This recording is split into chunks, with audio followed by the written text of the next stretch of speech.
Hello and welcome to the Election Corner on One Man Think Tank. Welcome to the first of two election hot takes I'm going to be releasing today, November 2nd, 2020. I'll also be releasing another two tomorrow for Election Day, which is the 3rd. Now, this is the Senate 2020 election. I'll also be releasing the presidential election a little bit later today. Now, given the fact this is a hot take, I will be using my usual information, polling, my own intuition, historical state data, and the rest, but I'm not going to be trying to do leans, likely.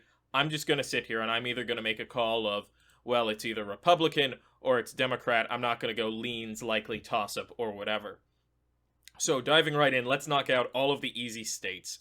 So the Great Plains states, a good chunk of the Deep South. First flip will be Alabama. Kentucky's not going to change anything.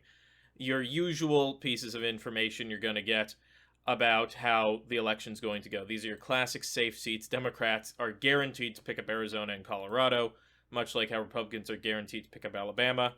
They will maintain control in the Northeast, and they're also going to preserve their Great Lakes seats. So already Democrats are looking like they have an advantage, just by these being the default safe seats. But going in further, let's start off in the Northeast with Susan Collins. Her seat's flipping to the Democrats. Great polling for the Democrats and high turnout.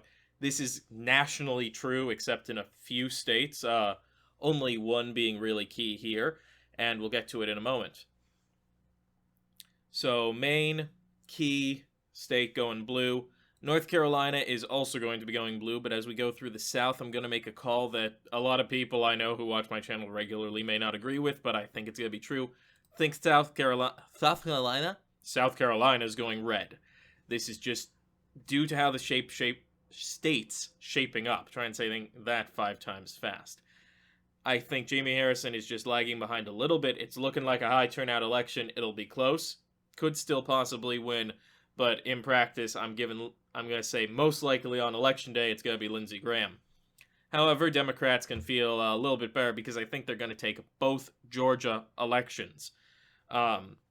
We're seeing a lot of polling coming out showing John Ossoff ahead in the general election and Raphael Warnock decimating both potential Republican candidates in the runoff election. As such, Georgia's going to go blue. And at this point, it's a question of how many states do the Democrats rack up. Next up, Iowa. I do think Iowa will go blue this time around. Just not really sure by how much, but definitely going to go blue.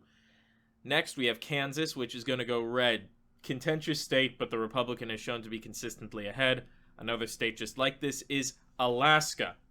Now we come down to two more states, Montana and Texas. Both have had incredibly high turnout, both hold contentious Senate elections. However, one's going Republican, one's going Democrat. Texas is going Republican, Montana is going Democratic.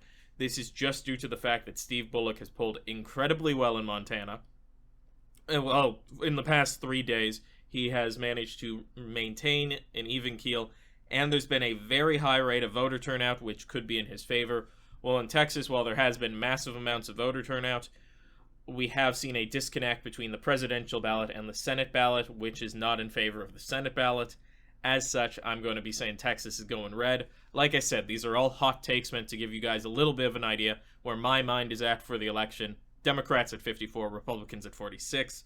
There will be another one tomorrow about the Senate election, one this afternoon about the presidential election, and a second one tomorrow about the presidential election as polls are coming in, and we'll have an idea about it. But today, with most early voting ended, basically all the mail-in ballots that are going to show up before Election Day having been recorded, this is where the Senate looks like it's headed. 54 Democrat, 46 Republican. So, with all that being said, if you like the video, drop a like down below and also leave a comment. Do you think I made a bad take? Do you think I made a good take? Feel free to say what you think. If you want to see more from the channel see more from me outside of YouTube, I do have a Twitter at OneManThinkTan1, the Roman numeral, link in the description. And while you're down there, click the subscribe button and the notification bell. Also be alerted, YouTube will periodically unsubscribe people for unrelated reasons, so just make sure you're still subscribed. But most importantly, have a wonderful day.